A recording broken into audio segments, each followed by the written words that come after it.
quand on parlait du miracle, les gens cherchaient, Mohamed n'a pas fait de miracle. En tout cas, il n'a fait aucun miracle. On nous a dit ça sur 210. C'est que les gens n'inventaient pas un miracle. Non, alors, vous savez, monsieur Bongo, c'est que les gens ne comprennent pas. Mohamed n'a pas mis un accent sur le miracle primaire. Mohamed a fait des miracles. Lorsqu'on parle de Jésus qui annonce Mohamed dans la sourate 6, verset 61 du Saint-Coran, il annonce l'avènement de Mohamed, et le Coran nous dit, 61 verset 6, le Coran nous dit, lorsqu'arriva Mohamed et qu'il fit un miracle, les Arabes disent, ça c'est de la magie.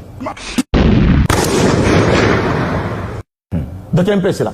Et enfin, il y a un autre deux critères qui restent, c'est-à-dire, étant donné que la première question en matière de foi, c'est la connaissance d'un Dieu unique, le sauveur de l'humanité devra offrir à l'humanité une conception de Dieu dépourvue de toute idée idolâtre et polythéiste pour que l'humanité ne tombe pas dans les ténèbres.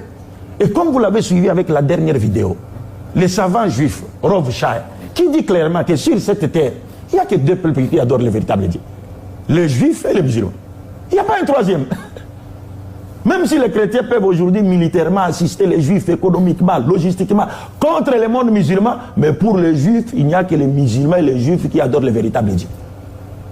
C'est quelqu'un qui a le nom de Dieu en lui, il se bat au nom de Dieu. C'est quelqu'un qui sert Dieu. Le Rabbi Chaim Vital, un des plus grands kabbalistes de tous les temps, écrit il y a 500 ans, de plus il est fils d'Abraham, donc il est béni. Et Abraham a imploré Dieu, bénis Louis Fanecha Ishmael, que bénis Dieu.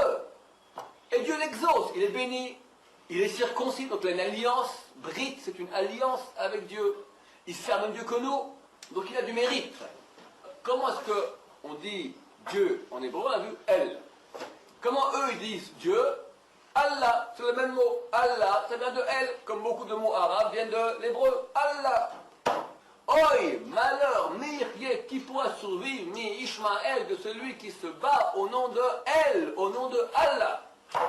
Et c'est pas comme le frère Mbota disait, Allah n'est pas le Dieu. Mais il oublie que les Arabes ont connu Jésus avant lui. Et que les Arabes appellent Dieu Allah. Et que toutes les Bibles écrites en arabe, les termes utilisés pour parler de Dieu, c'est Allah. C'est simplement ignorance. Alors, les derniers critères pour que quelqu'un soit considéré comme étant le sauveur de l'humanité, c'est quoi?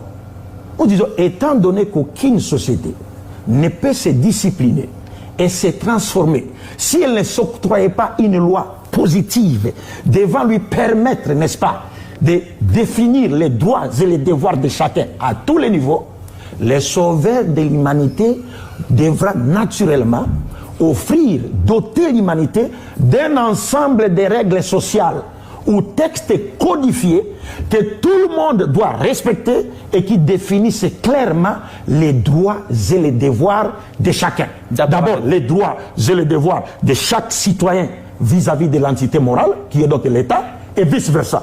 Les droits et les devoirs de chaque citoyen vis-à-vis de son semblable, les droits et les devoirs des membres d'une société vis-à-vis même de la nature qui l'entoure. Parce que la nature a également des droits sur nous. Donc nous avons des droits et des devoirs, nous avons des droits sur la nature et aussi des devoirs envers quoi? Envers la nature. Envers la nature. Donc si elle ne vous donne pas ça, comment est-ce que vous allez transformer votre société? C'est pourquoi nous disons, quand vous dites tel est le sauveur de l'humanité, mais être un sauveur, ce n'est pas un slogan. Qu'est-ce qu'il a donné comme enseignement? Ça ne se décrète pas seulement comme ça. Est-ce que vous comprenez cela? Aujourd'hui, on peut par exemple donner un exemple sur le plan familial. Si on mettait Mohamed et Jésus et qu'on leur demandait de nous donner des enseignements, de nous instruire sur les droits et les devoirs d'un époux vis-à-vis de son époux, de sa femme, d'un homme vis-à-vis de sa femme. Mohamed a donné, Jésus n'a pas donné. C'est-à-dire les droits et les devoirs de l'homme vis-à-vis de sa femme et vice-versa. Mohamed a enseigné, Jésus n'a pas enseigné. Les droits et devoirs des parents vis-à-vis de leurs enfants et vice-versa. Mohamed a donné, Jésus n'a pas donné. Bien sûr, Jésus aimait les enfants. Comme Mohamed. Mohamed aimait les enfants. Mais qui aimait les enfants plus que l'autre?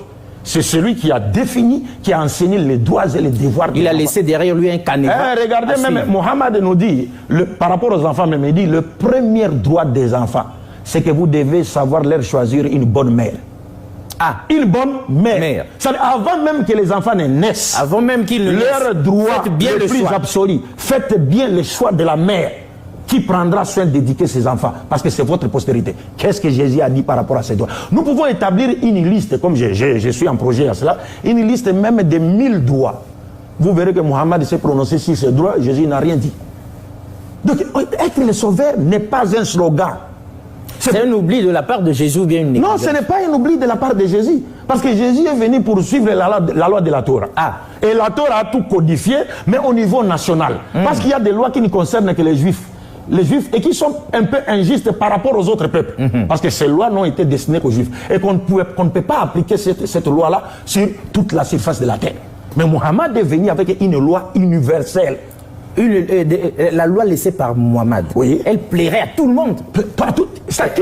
Elle ne discriminerait pas. Qui ne privilégie aucun peuple. Parce que Mohammed était arabe, la loi doit privilégier les Arabes. Non. C'est pourquoi Mohammed a dit l'arabe n'est pas supérieur à un autre être humain. Un autre être humain n'est pas supérieur à un arabe qui est par la piété.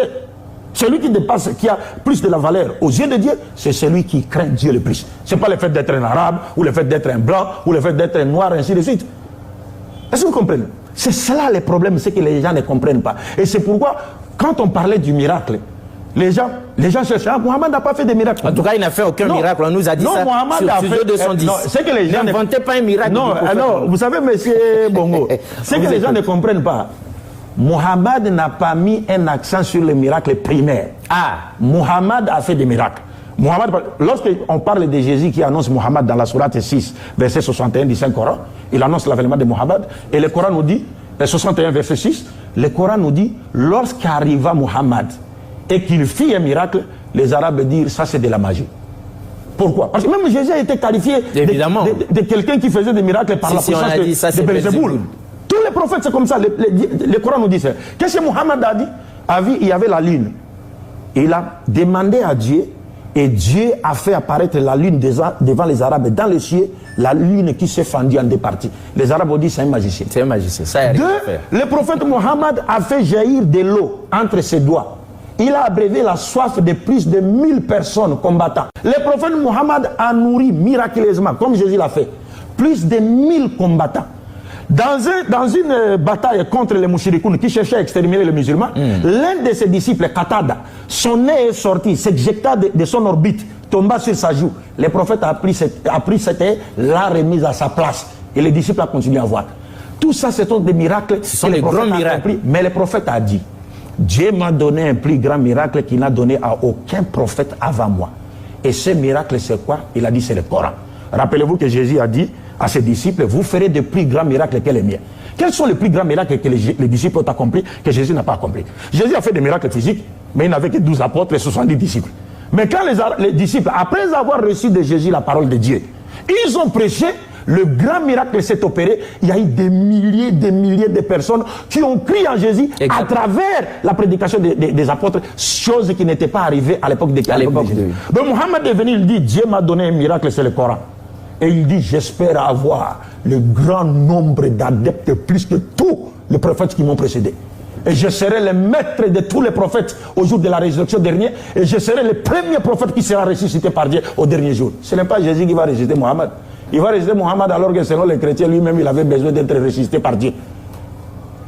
Est-ce que vous comprenez cela? Mais Mohammed dit, je serai le premier. Et il dit, ma communauté sera la première à rentrer au paradis. C'est pourquoi Jésus même disait dans la Bible, les derniers seront les premiers. Mais est-ce qu'aujourd'hui, il y a beaucoup de musulmans à travers le monde? Oui. alors, j'allais terminer, en vous disant, voilà maintenant, regardez le plus grand miracle de Mohammed. Quand vous regardez aujourd'hui les pays où a vécu Mohammed et Jésus, quel est le pays qui est de l'autre? Mais c'est ceux de... Mais c'est le pays de Mohammed. Non seulement le pays de Mohammed est régi par les enseignements de Mohammed, mais il y a d'autres pays encore non arabes qui ont se sont greffés à ça, oui. Et qui ont adopté le Coran comme étant le système qui doit régir leurs affaires à tous les niveaux. Exact. Mais où est le cas de Jésus aujourd'hui? Ça n'existe nulle part. Bien que Jésus soit véridique, nous croyons en lui. Un musulman qui meurt sans croire en Jésus, il va en enfer. Un musulman qui meurt sans croire en Moïse, il va en enfer. Mais est-ce qu'on peut comparer Jésus avec Mohammed? Alors si Mohammed a transformé sa société, mais Jésus n'a pas transformé sa société, il n'y a que seul Mohammed qui peut transformer notre société. Mais Jésus, c'est un grand pays, c'est Israël. Mais il n'est même pas reconnu en Israël. Et les chrétiens même qui vivent en Israël n'existent que grâce à la présence des musulmans qui vivent en Israël. Mais c'est ça.